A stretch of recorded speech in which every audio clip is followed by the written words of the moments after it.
Breaking news SC వర్గీకరణ మీద అభ్యంతరాలను పరిశీలించడానికి జస్టిస్ షమీం అఖ్తర్ కమిషన్ గడువును తెలంగాణ ప్రభుత్వం నెల రోజుల పాటు గడువు పెంచింది. మందకృష్ణ మాదిగ విజ్ఞప్తిని పరిగణలోకి తీసుకుని సీఎం రేవంత్ రెడ్డి ఈ నిర్ణయం తీసుకున్నట్లు తెలిసింది. మార్చి 10 వరకు గడువు పొడిగింపు ఉండనుంది.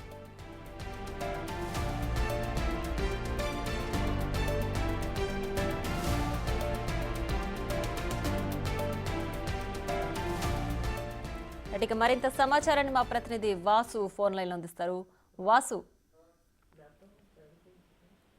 ఎస్సీ వర్గీకరణకు సంబంధించి తెలంగాణ ప్రభుత్వం మరొక కీలక నిర్ణయం తీసుకుంది. అయితే జస్టిస్ షమీం అఖ్తర్ నేతృత్వంలో ఏర్పడినటువంటి ఏకసభ్య కమిషన్ ఇచ్చినటువంటి గడువు ఈ నెల 10తో ముగిసింది. కానీ మరొకసారి అంటే ఎస్సీ వర్గీకరణకు సంబంధించి కొన్ని అనుమానాలు ఉన్నటువంటి నేపథ్యంలో కూడా లోపాలను సరిచేసి సమన్యాయం చేయాలని కూడా ఇటీవల కాలంలో ముఖ్యమంత్రి రేవంత్ రెడ్డిని మందకృష్ణ మాదిగ కలిసిన నేపథ్యం కావచ్చు, మరికొంతమంది ఎస్సీ వర్గీకరణకు సంబంధించినటువంటి మేధావులు కూడా కొన్ని సలహాలు సూచనలు ఇచ్చినటువంటి నేపథ్యంలో కూడా మరొకసారి పరిశీలించాలంటూ కూడా జస్టిస్ షమీం అఖ్తర్ కమిషనర్ కు మరొక గడువిస్తూ కూడా ఈ నెల 11 నుంచి కూడా వచ్చే నెల 10 వరకు అంటే నెల రోజుల పాటు గడువు పొడిగిస్తూ ఆ ప్రభుత్వం ఆదేశాలు జారీ చేసింది. అయితే ఇప్పటికే ఆ కమిషన్ సంబంధించి ఈ నెల 10న నివేదిక అందినటువంటి నేపథ్యంలో కూడా ఈ నెల 10న ఎవరైతే ఈ యొక్క కమిషన్ సంబంధించినటువంటి చైర్మన్ ఉన్నారో బట్ ఉత్తమ్ కుమార్ రెడ్డికి ఇప్పటికే ఈ యొక్క నివేదిక అందింది. ప్రభుత్వం కూడా నివేదికను పరిశీలించింది. కానీ మరొకసారి ఉత్తమ్ కుమార్ రెడ్డితో పాటు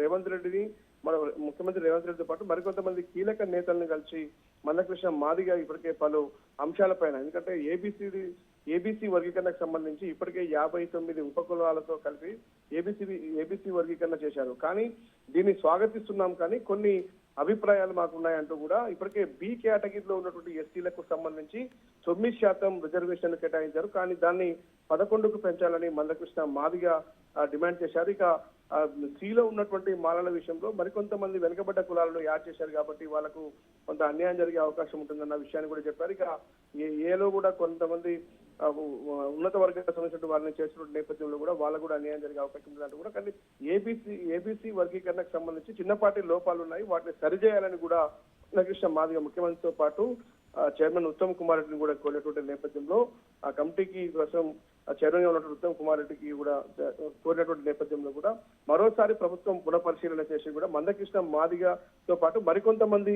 ఎస్సీ వర్గీకరణ విషయంలో ఉన్నటువంటి అనుమానాలను నివృత్తి చేసి కూడా మరోసారి నెల రోజుల గడువిస్తూ కూడా జస్టిస్ షమీం అఖ్తర్ కమిషన్ కు మరో గడువిచ్చింది. ఈ వచ్చే నెల 10/3/25 కూడా వీటి విషయంలో మరోసారి పరిశీలన చేయాలంటూ కూడా ప్రభుత్వం అయితే ఆదేశాలు జారీ చేసింది. ఈ యొక్క కమిషన్ కు సంబంధించిన నివేదిక వచ్చే నెల 10/3/2025 అంటే నెల రోజుల పాటు గడిపిస్తూ కూడా ప్రభుత్వం ఒక కీలక ఆదేశాలు అయితే జారీ చేసింది. చూడాలి కమిషన్ వీటినటువంటి అనుమానాలు. అయితే ఈ పొడిగించిన గడువులోగా అనుమానాలు నివృత్తి చేసుకోవడం, అలాగే ఏవైతే లోపాలు ఉన్నాయో వాటిని సరిదిద్దడమేనా, ఇంకేమైనా కీలక మార్పులు ఉండే అవకాశం ఉందా, ఏమైనా కీలక నిర్ణయాలు తీసుకునే అవకాశం ఉందా? ఇప్పటికే ఎస్సీ వర్గీకరణకు సంబంధించి కూడా కేబినెట్ లో చర్చ జరిగింది, అసెంబ్లీలో తీర్మానం చేశారు. ఆ తర్వాత పార్లమెంట్ మొత్తం మరోసారి చట్టబద్ధత తీసుకొచ్చే అంశానికి సంబంధించి కూడా వచ్చే బడ్జెట్ సమావేశాల్లో కూడా దీనిపైన అసెంబ్లీలో తీర్మానం చేయాల్సి ఉంది. బిల్లు పెట్టి పాస్ చేయాల్సి చట్టం చేయాల్సినటువంటి ఏర్పాటులో ప్రభుత్వం ఉన్నటువంటి నేపథ్యంలో కూడా ఉన్నటువంటి అంటే దీన్ని ఇప్పటికే చూసాం. మందకృష్ణ సంబంధించి మాదిగ రిజర్వేషన్ పోరాట సమితికి సంబంధించినటువంటి అధ్యక్షుడిగా ఉన్నటువంటి నాకు కొన్ని అనుమానాలు ఉన్నాయి, కొన్ని లోపాలు ఉన్నాయి. అంటే ఇప్పటికైతే ఎస్సీ వర్గీకరణను స్వాగతిస్తున్నాం, ఎందుకంటే 30 ఏళ్ల దశాబ్దాల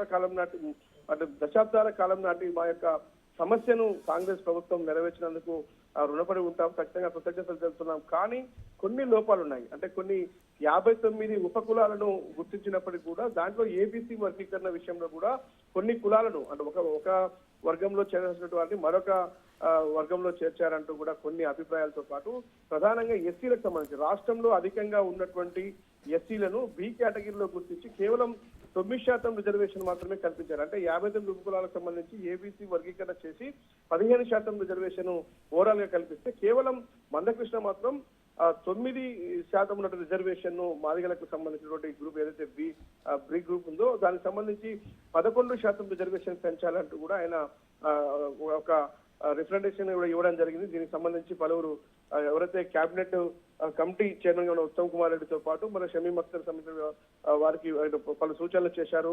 ముఖ్యమంత్రి రేవంత్ రెడ్డి ఇవన్నీ పునఃపరిశీలన చేసిన తర్వాత ప్రభుత్వం సంబంధించిన కీలక ఆదేశాలు జారీ చేసింది. అందుకని ఖచ్చితంగా కూడా ఎలాంటి అభిప్రాయాలు ఉన్నా కానీ తెలపాలని ఎవరైనా సరే బీసీ వర్గీకరణకు బీసీ కులగణకు సంబంధించి కావచ్చు, ఎస్సీ వర్గీకరణకు సంబంధించి కావచ్చు, రాష్ట్ర ప్రభుత్వం చాలా క్లియర్ గా ఆయా సంఘాల నేతలతో ఇప్పటికే సమావేశాలు నిర్వహించింది, వాళ్ళ అభిప్రాయాలు సేకరించింది. అదే రకంగా మందకృష్ణ మాదిగ ముఖ్యమంత్రిని కలిసి ఈ అభిప్రాయాలు వ్యక్తం చేసిన నేపథ్యంలో నెల రోజుల గడువు పెంచుతూ కూడా ఎస్సీ వర్గీకరణకు సంబంధించి కమిషన్ కి అయితే గడువు ఇచ్చింది. వచ్చే నెల 10వ తారీఖున మరోసారి నివేదిక సమర్పించాలని కోరింది. Right Vasu, thanks for the updates.